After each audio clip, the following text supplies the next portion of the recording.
Look at all this! Oh.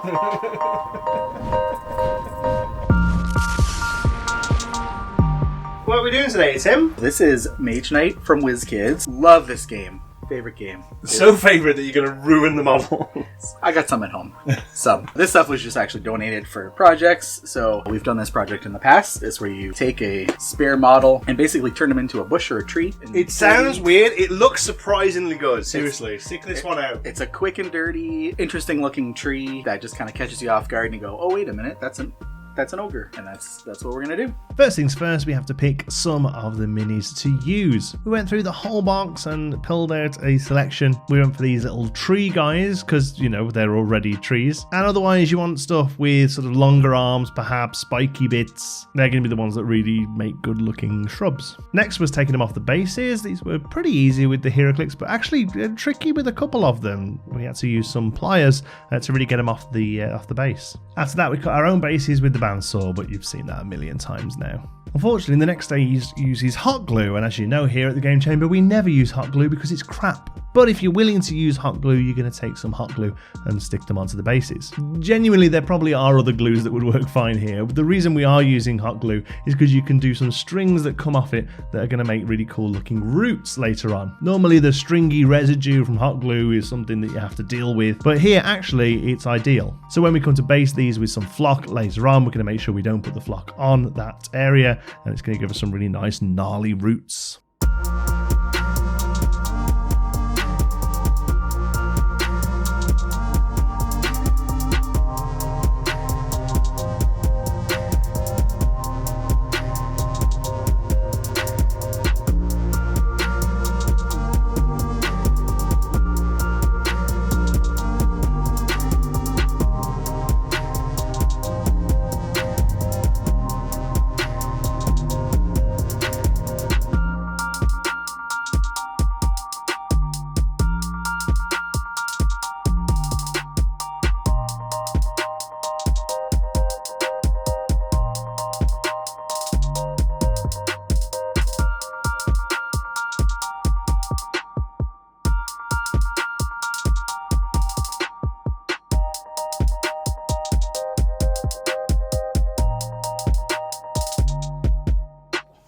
This looks like an epic battle right now. Mm-hmm. Mine are just friends. Yours are fighting. Yeah, mine are kicking the fuck off. Like, okay. No, and these are like, we will die today.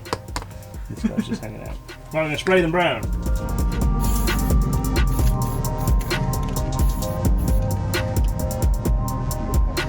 If the landlord's watching, that wasn't us.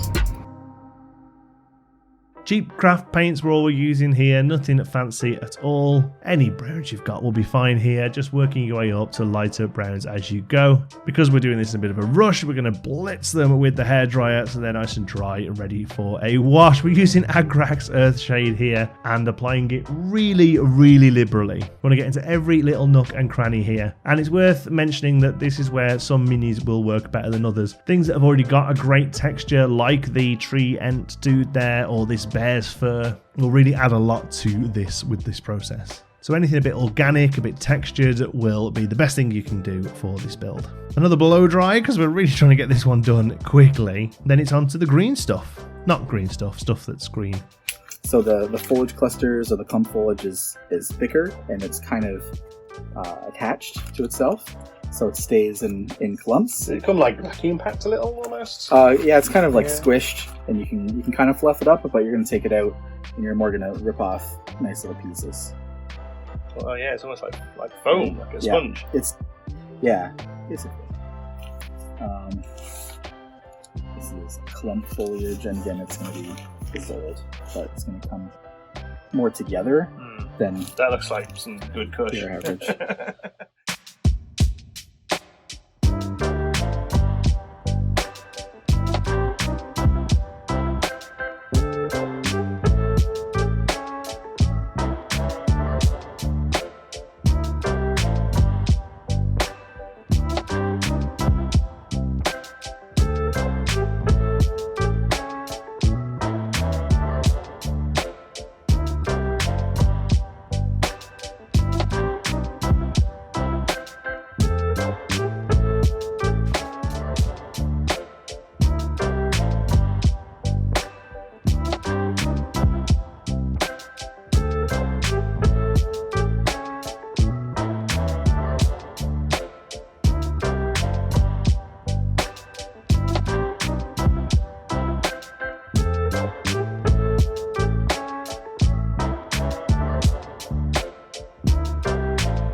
Once the glue was dry, these were ready to go straight out onto the table. Quick and easy, nice and dirty, just how we like it here at the Game Chamber. Normally, these Terrain Tuesdays actually happen over a day or two, but these ones, from start to finish, from taking the models off the bases to putting these shrubs down on the table in the game room, the whole process took us about an hour. That was both of us working to make half a dozen of these, but I reckon just on your own you could easily knock out 20, 30 of these things if you wanted in a day's work. Thanks so much for watching. I hope you've enjoyed it. If you have, make sure you give us a like. It really does help out the channel. And if you're new here, don't forget to keep it here with a subscribe for more from the Game Chamber.